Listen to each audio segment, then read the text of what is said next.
Galis Kalniņš pēc spēles pret FK Tukums 2000 Telmas treneru. Tavs komentārs?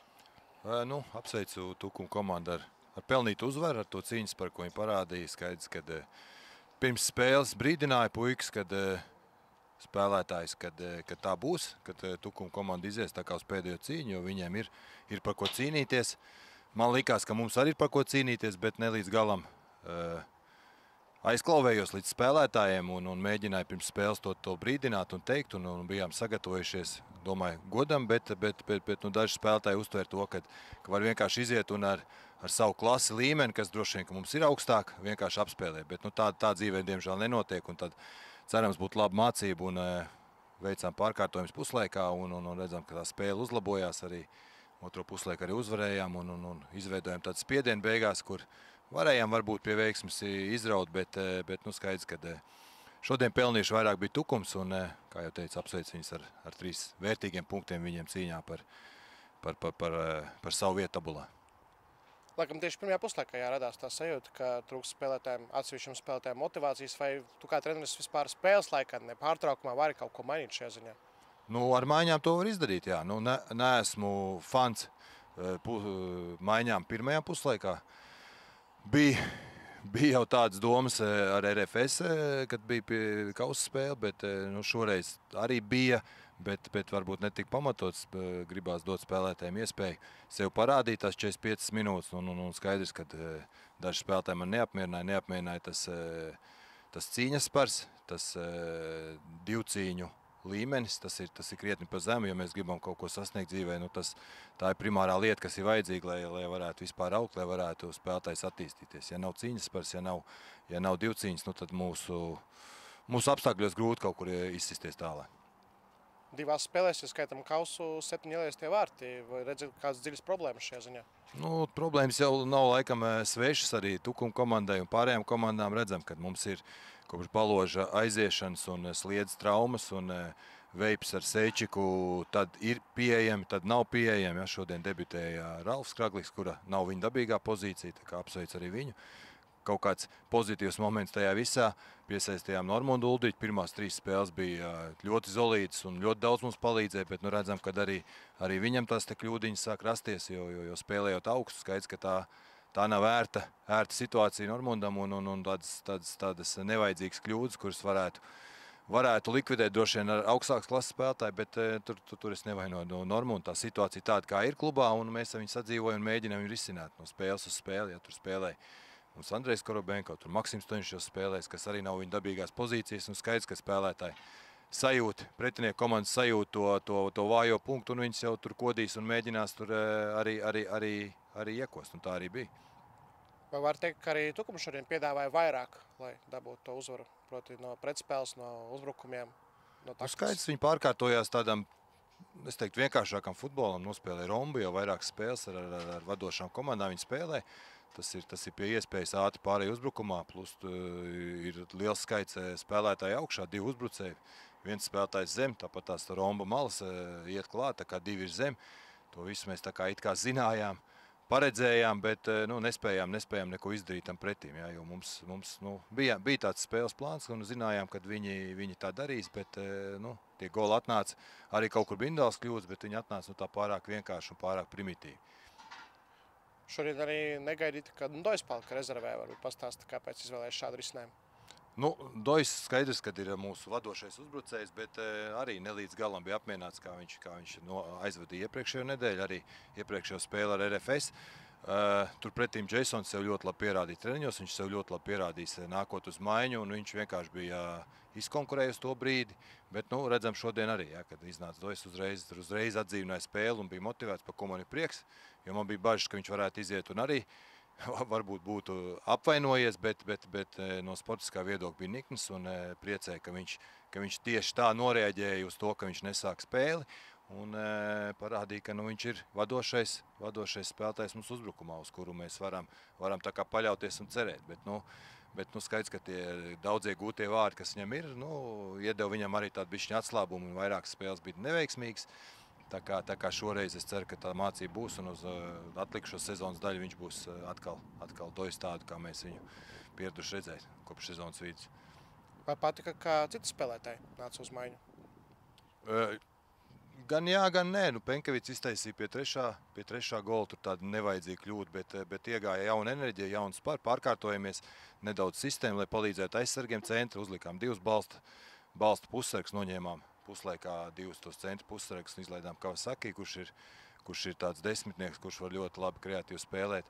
Man liekas, ka jā, jo otro puslaiku mēs uzvarējām. Un, varbūt mēs varēja bišķiņ vairāk iedot mums dzīvību pa maliņu. Arī ielikām viņu tādā neērtā pozīcijā, bet gribējām vairāk uzbrukošas spēlētājs. Ir Maksimam nedaudz tāda maziņa mikrotrauma, bet pie vajadzības būt spēlējis. Tā kā viņš varēja vēl vairāk to dzīvību ienest un kaut kādu lieku centriem uztaisīt sodlaukumā, bet šoreiz viņam tas neizdevās. Lukas Vapnam droši vien šajā spēlē tāds kritisks iztraukums, kas pietrauka. Jā, droši vien Lukas ir sev pierādījis un ir tāds nosvērts mierīgs spēlētājs, kas var uz sev paņemt, kas var uzsist, kas var iedot sāsinošu labu piespēli, kas noteikti pietrūka. Bet arī Gustavo atgūst lēnām formu, treniņos jau izskatās pavisam labi, bet skaidrs, ka nav ilgstoši spēlējis un tā spēļu forma, tas ir kaut kas pavisam cits. Jā. Viņam vajag nospēlēt vairāk minūtes, lai viņš sajustos vēl labāk, un kopā ar Renānu šodien viņi abi divi man neapmierināja. Tieši tas, ko es teicu par tā divcīņu līmeni, jo kvalitātes viņiem ir, abiem diviem ir ļoti labas, un es viņiem rēķinos arī turpmāk, bet šodien bišķiņ viņi izkrita tādā divcīņu līmenī, un tas nebija paredzēts, un to negribējās, lai tas notiek. Vai arī Rīgas derbijā par kādu komandu fanos no turnīra tabulas, piemēram, viedokļu? Pirms šīs spēles man tas skatījums bija savādāks, jo arī pirms tam es teicu, kad mēs dzenamies pakaļ divniekam, priekšējiem. Skaidrs, ka šī spēle mūs atmet atpakaļ krietni soli, un ja izdotos šodien uzvarēt, tad skaidrs, kad mēs tur kaut kādu neizšķirt vai RFS uzvar. Drīzāk jau neizšķirt. Mums patīk, ka neizšķirt, kad abas komandas zaudē punktus, tad mums ir, mēs varam pietuvoties abām komandām. Bet šobrīd paši neizdarājām savējo darbu, un tā kā atmetām sevi tādā nosacīt komfortablā situācijā, bet nekas nav beidzies, kamēr ir iespēja cīnīties, tikmēr mēs to darīsim. Banāli skan, bet mēs to darīsim. Bet par pozitīvi Maksims Stoniševs gūst pirmais vārtus par Valmieru virslīgā. Vai tas ir priecīgi par viņiem vārtus? Skaidrs, ka priecīgs par katru spēlētājs, kurš būs priecīgs par Alfa debiju, priecīgs par Stoniševu golu. Jo viņš bija, man liekas, Eirokausas guvis vai kausā. Viņš bija guvis vārds, jā, bet ka viņš arī spēlēja, nedaudz sev neierastā, tad bija problēmas mums priekšā. Šogad mums ir bišķiņ problēmas otrā sezonas daļā. Skaidrs, ka priecīgs. Un veids, kādā veidā mēs tos vārdus guram, tas ir, es jau spēlētājiem teicu, man liekas, man viņiem rītā jānes saldējums, ja viens malējais aizsargs centrē, otrs gūst vārds, tas man dubult prieku izraisa. Nezinu, kāpēc, bet tas tāds moderns gols, jo tad uzbrucēji ir izdarījuši visu savu darbu priekšā, ir neļaujuši nospēlēt aizsargiem, un Maksims pieslēdzies, kas tad mūsu firmas zīmes, kad abi malēji aizsargi spēlē augstu, un tādā veidā gūt vārds, skaidrs, ka tas ir patīkami. Kristaps Dištars pēc spēles pret Valmieru. Trener, tavs komentārs. Labdien! Priecīgi par 3 punktiem, jā, bet smagi gatavojamies. Noteikti diezgan lielu darbu ieguldījām, un bišķiņi esmu sarūktināts par pirmo puslaiku, ka tikai 2 iesitām. Jā, un varējām vēl ielaist, arī viņiem bija labas epizodes, kad 3 arī. Jā, un tas bija tāds 2-0 pēc pirmā puslaika noteikti, kad pret Valmieru tie nav 3 punkti, jā, jo viņiem pietiekās ar pāris momentiem, un viņi to spēja realizēt. Par pašu spēli. Pirmais puslaiks mums izdevās tīri labi, ņemot vērā tikai flangos pie auta izspēlēm, kad viņi veidoja vairākumu. Tad bija tāds hauss mums neliels aizsardzības darbībās. Bet labi, ka guvām ātrus vārtus, pavērās viņiem aizsardzība. Jā, teiksim tā, ka diezgan augstu viņi gāja, un mums izdevās tas mūsu spēles plāns uz ātriem pretuzbrukumiem ar ātriem spēlētājiem. Tā kā, jā, liels paldies noteikti puišiem par šito smago spēli, jo, tomēr 3 nedēļas bez virslīgas spēles, jā, bet tāds plāns arī bija. Nevienu draudzības spēli neaizvadījām, jo gribējās uz tādu pamēģināt svaigumu, redzēsim, kā tas atspēlēsies, vai mēs spēsim noturēt vai nē. to tonus. Jā, tā kā uz spēles beigām jau mēs pagurām. Būsim godīgi, kad daži spēlētāji fiziski 90 minūtes šādā tempā nevar nospēlēt. Bet paldies puišiem, paldies Jānim, jā, par pirmā puslaiku to seju ar kāju. Jā, tad, kad vārdsargs pavelk jau tādu neņemamu momentu, tad komandai noteikti ir jāņem 3 punkti. Vai puiši atcerējās, kā svinēt uzvaras? Tomēr labs laiks pagājis kopš pēdējās. Jā, visi priecīgi, bet smags ceļš vēl ejams, jā. 3. aplis mums, 4. aplis, 3. beidzies. Tieši tagad ir smagas spēles, mums 5 smagas spēles, izbraukums Liepāja. Jā, pirms izlašu pauzes, nu, gatavojamies, jā, visām spēlēm noteikti zinām arī Liepāju, kad viņiem ir jātiek arī jāņem punkti, tā būs tiešām smaga spēle, bet es domāju, ka labs fundaments tai spēlē ir šīs spēle, šie 3 punkti. Var teikt arī tāda laba starpsezona sanāca šajās 3 nedēļās, cik daudz sadarījāt tieši, nezinu, fiziski? Nu, tieši mēs vairāk pievērsamies šai schēmai taktiski, jā, bet veicot maiņas īsti es nobijos no tā, kad Insaidī nespēs izdarīt to darbu, tāpēc mēs pārslēdzāmies uz 4-3-3. Bet jā, darbs ir ieguldīts, jā, tīri taktiski un, protams, arī fiziski. Nu, brīvas 3 nedēļas pa 2 treniņiem aizvedam, jā, vai 1 treniņš, bet garāks. Tā kā strādājam, redzēsim. Es ceru, ka tās sezonas beigas tieši parādīs to mūsu rezultātu, cik mēs esam labi. Proti redzi, ka tagad šī 4-4-2 schēmā ar rombu varbūt arī pret komandām no 2. ešalona. Paskatīsimies, ko piedāvās rītdienas spēlē Liepāja. Rītdien viņi spēlē pareizi, sapratu, vai? Tagad. Liepāja tagad Daugavpils spēlē pareizi, jā. Tā kā apskatīsimies, ko viņi tur, jo, principā, apskatīsimies, ko Daugavpils, nu, un tad domāsim, jo viņiem arī tur ir nenormāls pārmaiņas katru dienu, jā, trenerštābā ar spēlētājiem, un izvēle noteikti ir milzīga, ko likt, bet mums ir jāpieturās pie sava. Domāšu, noteikti, ka domāšu šodien ne, rītdien, ko mēs liksim pretīm, kādu schēmu viņiem.